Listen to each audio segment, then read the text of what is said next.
주님의 평화를 빕니다. 오늘 말씀의 제목은 하나님을 만난 사람 고넬료입니다. 하나님을 만난 사람 고넬료. 사도행전 10장에 있는 말씀입니다. 우리 교회 안에서 아주 잘 알려진 그런 익숙한 말씀입니다. 그런데 사실 내용이 좀 길긴 한데 오늘 본문에 등장하는 주인공은 베드로, 고넬료, 성령입니다. 베드로, 고넬료, 성령. 이 세 분이 오늘 주인공입니다. 내용은 길지만 사실은 간단한 내용입니다. 고넬료라는 사람이 있었어요. 이 고넬료라는 사람이 하나님을 만나는 장면입니다. 하나님은 고넬료에게 천사로도 나타나셨고 또 성령으로도 나타나셨어요. 그래서 고넬료가 하나님을 만나는 내용이 오늘 사도행전 10장의 내용입니다. 고넬료를 소개하고 있어요. 고넬료라는 사람은 로마 군대의 백부장이었다, 이렇게 기록이 되어 있고, 백부장은 지금 우리 한국 군대 시스템으로 하면은 중대장은 부하관 120명 정도가 있는 그런 지휘관입니다. 그 백부장. 천부장도 있어요. 한 1000명 정도, 이렇게 큰 대대 병력 같은 거죠. 지금 좀 다르긴 하지만 1000명 이상 되는 부하를 거느리고 있는 지휘관은 천부장, 이렇게 부르게 됐죠. 이 고넬료를 소개하는 내용이 2절에 나옵니다. 사도행전 10장 2절에 어떻게 소개하고 있는데, 세 가지로 소개하고 있는데, 첫 번째는 온 가족과 더불어 하나님을 두려워했던 사람. 여기서 하나님을 두려워했다는 표현은 경외했다는 표현이에요. 한문으로 좀 어려워하는, 무서워하는 게 아니라 좀 어려워하는. 우리도 이제 아주 정말 좋아하고 존경하는 사람이 있으면 좀 이렇게, 그죠? 겁나진 않지만 조금 조심스러운 그런 관계를 가지죠. 마찬가지로 하나님을 경외한다는 것은 그런 의미입니다. 그래서 고넬료는 온 가족과 더불어서 하나님을 경외했던 사람. 또 두 번째로 소개되는 내용은 유대 사람들에게 자선을 많이 베풀었다. 자선은 뭐예요? 도와주는 거예요. 도와주는 거. 그러니까 나만 살겠다고 사는 게 아니라 다른 사람도 살필 줄 아는 그런 사람이었다는 거죠. 그 세 번째로 또 소개되는 것은 늘 하나님께 기도하는 사람이었다. 늘이라는 것은 정해진 시간도 될 수 있지만 언제나 어느 순간에나 항상 기도하는 자세로 살았던 사람이었다. 근데 보세요. 우리가 놓치지 않아야 할 부분은 뭔가 하면, 이렇게 소개될 때까지, 그리고 베드로를 만날 때까지, 그 베드로가 고넬료를 만나서 하게 된 일은 하나님의 말씀을 전하는 내용이었다고요. 하나님의 말씀을 전하는. 그 말씀을 듣기 전까지 성령을 몰랐어요. 그 어떻게 하나님을 두려워하며 살 수 있었을까? 여기까지는 배웠을 거라고 생각해요. 그러니까 어떻게 예수에 대한 내용도 듣고, 또 유대인들 종교적인 전통도 좀 알고, 그래서 마음이 가서 아마 그렇게 살았을 수도 있어요. 실제로 오늘 유대인들이 기도하는 시간에 기도하다가 천사를 만나요. 일하다가 만난 게 아니고 정해진 시간에 기도하다가 천사가 들어와서 전하는 이야기를 듣습니다. 그런데 고넬료는 베드로 만나고 하나님의 말씀을 듣기 전까지는 성령을 몰랐던 사람이에요. 이런 경우가 에베소에도 있었지, 그죠? 그리스도인인데 성령을 몰라. 근데 저희들이 정말 주의 깊게 생각해야 될 것은, 성령을 몰라도 하나님을 알 수 있는 거죠. 말하자면. 그렇죠? 성령을 몰라도 하나님을 알 수 있어. 맞아요? 맞다니까. 이 신앙은요, 어느 한쪽을 강조할 수가 없어요. 이 복합체이기 때문에. 어린아이 같은 애들은 기도도 못 하잖아. 그럼 애들은 하나님 모르고 살겠네? 그런 게 아니에요.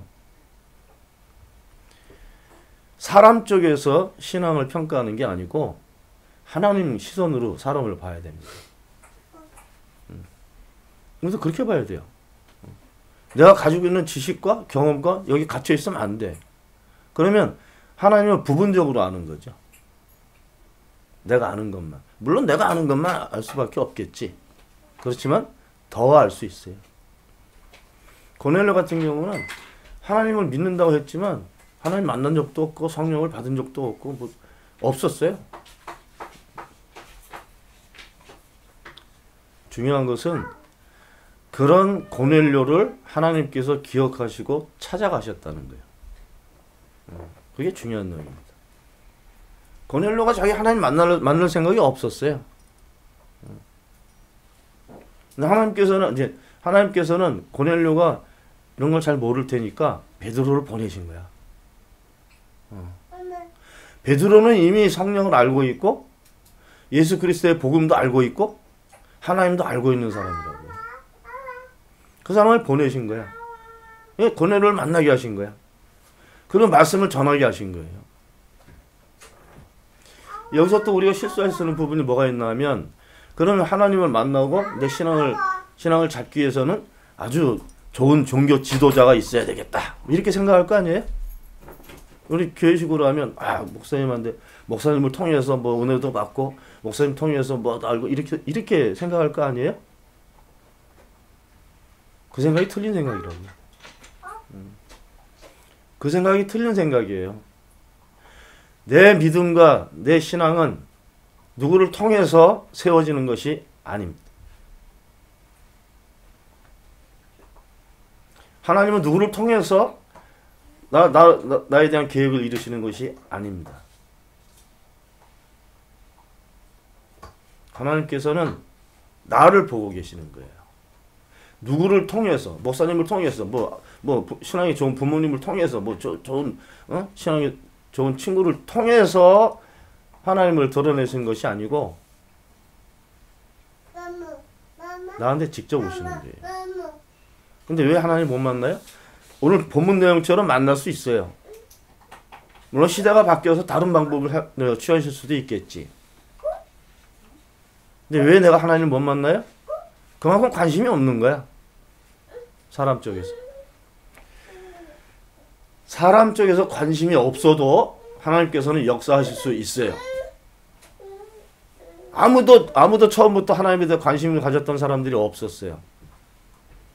아브라함도, 모세도, 다른 예언자들도 다 자기 문제에 갇혀 있었다고요. 이사야 같은 경우는 이게 왕이 바뀌잖아요. 근데 이사야는 그 전 왕의 친척이었다고요. 예전에 왕이 권력이 바뀌면요, 다 죽는 거야, 숙청. 왜? 반대 세력을 만들어 놓으면 안 되기 때문에. 다 죽여요. 이사야 죽을 상황이 된 거예요. 그래서 죽기 전에 기도 한번 하자. 그리고 성전에 간 거예요. 다 포기된 거죠. 이제 나는 끝장났다. 그렇게 성전에 앉아있을 때 하나님께서 오셨다고요.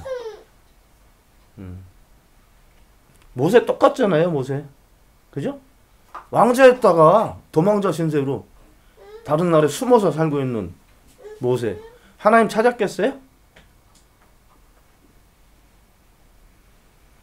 자기 문제에 갇혀서 해결할 수 없는 상황이 됐을 때 하나님께서 찾아가신 거예요. 사울 똑같죠. 사울. 그죠? 사울이 뭐 하나님 만날 생각이 있었겠어요? 하나님께서 찾아가신 거예요.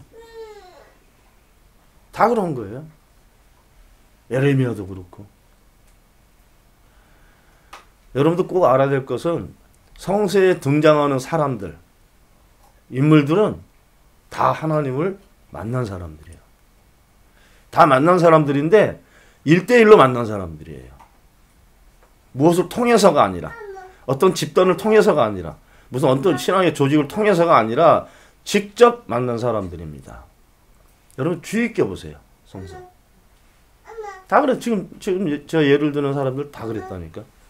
에스겔도 그랬고 요한도 그랬고 요한도 감옥에 갇혀 있을 때 나이도 많고 감옥에 갇혀 있었어요. 무슨 희망이 있었겠습니까? 그때 하나님께서 가신 거야. 예수님을 통해서 이 병이 낫고 귀신 쫓겨나간 사람들, 그 사람들 다 바닥을 쳤던 사람들이에요. 자기 상황에, 극한 자기 상황에 다 매여 있었던 사람들입니다. 그래서 가신 거야. 왜? 그렇게 살면 안 되니까. 그러면서도 하나님도 모르고 살면 더 비참하니까. 그러니까 찾아가신 거예요. 다 1대1로 만난 경우에요. 그렇게 1대1로 하나님을 만난 사람들이 성서에 이렇게 소개되고 있는 사람들입니다. 고넬료 똑같아. 근데 고넬료는 하나님을 만날 때 이런 좀 뭔가 이게 절차 같은 게 있었던 것 같아. 먼저는 온 식구들이 어찌됐든 하여간 신앙을 가지고 살았던 것 같고, 그죠? 그리고 항상 기도했고, 다른 사람을 살필 수 있었고, 이런 모습으로 살았단 말이죠. 하나님께 보시기에, 고넬료 괜찮다. 날 좀 알려줄 때가 됐구나. 그래서 베드로를 붙이신 거예요. 베드로를 통해서 고넬료가 하나님을 만난 것이 아니고 하나님께서 베드로를 고넬료에게 보내신 거예요. 갔어. 그리고 말씀을 전했어. 그랬더니 어떻게 됐다고요? 성령이 내렸어. 몇 명이 앉아있는지 몰랐지만 거기 앉아있는 사람들이 다 성령을 받았어. 이방 사람들이었다고요. 유대인 시각으로 볼 때는 이게 말도 안 되는 일이 벌어진 거죠. 유대인 시각으로는 절대 이해하지 못하니까 하나님께서 베드로에게 환상을 보이신 거예요.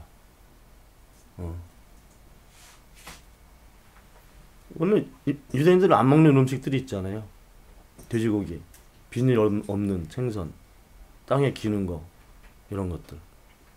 부정한 음식은 안 먹는다고요. 이방인들도 똑같이 부정한 사람으로 생각하고 있었던 거예요. 유대인들은. 그래서 그 환상을 3번씩이나 보이신 거예요. 베드로가 그것을 보고 이해를 했어. 하나님께서는 우리가 생각하는 것처럼 이 사람은 죄인이야, 이 사람은 이방인이야 이렇게 구분하시는 분이 아니구나. 외모로 판단하시는 분이 아니구나. 사람은 다 똑같다. 우리 신앙생활 하면서 똑같아요. 교회 안에 가면 믿음 좋은 분, 저 사람은 좀 날라리 같다. 옛날에 그런 얘기도 했거든요. 이렇게 서로 이렇게 비교를 해. 좋은 사람, 나쁜 사람. 믿음이 좋은 사람, 그렇지 않은 사람. 이렇게 비교한다고요. 그거 쓸데없는 일이에요. 교회 안 다녀도 돼요. 사실은. 알고 살면 되지. 고넬료는 어찌됐든 배운 것으로 알고 살았어요. 무언가는 알고 살았어. 다 몰랐어. 근데 하나님께서 가셔서 다 알게 하셨어요. 직접 가신 거예요. 성령으로 가신 거예요. 저희들 성서를 읽을 때 그 모든 등장하는 사람들은 다 하나님을 만난 사람들입니다. 광야 생활했던 이스라엘 백성들도 다 봤어. 하나님께서 하시는 일도 보고 실제로는 회막에 내려오시는 장면도 봤다고요. 성서에 그렇게 기록되어 있잖아요. 회막에서 모세하고 만나셨다고. 하나님은 일을 하시는 분이 아니고요. 사람들을 만나시는 분이에요. 같이 사시려고. 하나님이 계획한 것을 알게 또 알고 살게 하시려고 사람들을 찾아오시는 거예요. 그걸 모르면 안 되니까. 근데 사람마다 때가 있는 거야. 때가 있어요. 하나님을 정말 알게 될 때가 있고 모르고 살 때가 있고 희미하게 알 때가 있고 이건 때가 되면 하나님께서 채우시는 거예요. 성령이에요. 그렇게 되면 알게 되는 거지. 하나님은 말로 표현할 수 없는 분이지만 알 수는 있어요. 이름도 특이하잖아, 그죠? 스스로 존재하는 자. 그런데 모세가 그 이름의 뜻을 잘 몰랐지만 하나님 알았다니까요. 알고 있으니까 하나님께서 움직이는 모습도 보이고 하시려는 일도 깨닫게 되고 또 이렇게 뭐 명령을 해도 순종해서 하게 되고. 사람들 안에서 사람들끼리 살 때도 성령이 필요한 이유는 사람들 안에서 서로 비교하거나 멸시하거나 계급을 가지거나 이런 게 없어지기 때문에. 그게 평화잖아요. 평화의 나라는 높낮이가 없거든. 죽이고 죽이는 것이 없고. 그렇게 살려면 하나님께서 계셔야 돼. 하나님 우리처럼 이렇게 육신을 가진 분이 아니기 때문에 그래서 영으로 오시는 거예요. 그 영이 머물고 계시는 거예요. 거기가 우리의 삶의 자리고 거기가 하나님 나라입니다. 하나님 나라는 하나님께서 움직이시는 장소. 어디가 됐든 내 마음속이든 내 집이든 우리 교회든 내 삶의 터전이든 어디든 그래서 오셔서 나를 만나시는 거예요. 그래서 나도 그래서 하나님을 만나고 살게 되는 거죠. 이게 우리가 살아야 될 삶의 모습입니다. 아주 유명한 사람만 하나님을 만난 거 아니에요. 나도 하나님 만나고 삽니다. 여러분들도 그렇게 사는 거예요. 이게 우리 삶입니다. 이렇게 살아야 되는 거고. 고넬료를 통해서 이런 것을 우리에게 알려주시는 겁니다. 우리는 이렇게 눈으로 확인할 수 없지만 알고 하나님을 알고 살 수 있기를 바랍니다. 기도합시다. 하나님, 고넬료처럼 경건하지 않아도 저희들이 하나님 더 알고 살기를 바랍니다. 기도도 더 하고 싶고 그리고 다른 사람도 더 살피면서 그렇게 살 수 있도록 먼저는 이끌어 주시고 그리고 오신 성령을 통해서 저희들이 더 하나님을 알고 더 하나님의 계획을 알고 더 하나님처럼 예수님처럼 그렇게 살아갈 수 있는 저희가 될 수 있도록 언제나 지켜주시고 이끌어 주시기를 바랍니다. 감사드리며 우리 주 예수 그리스도 이름으로 기도하옵나이다. 아멘.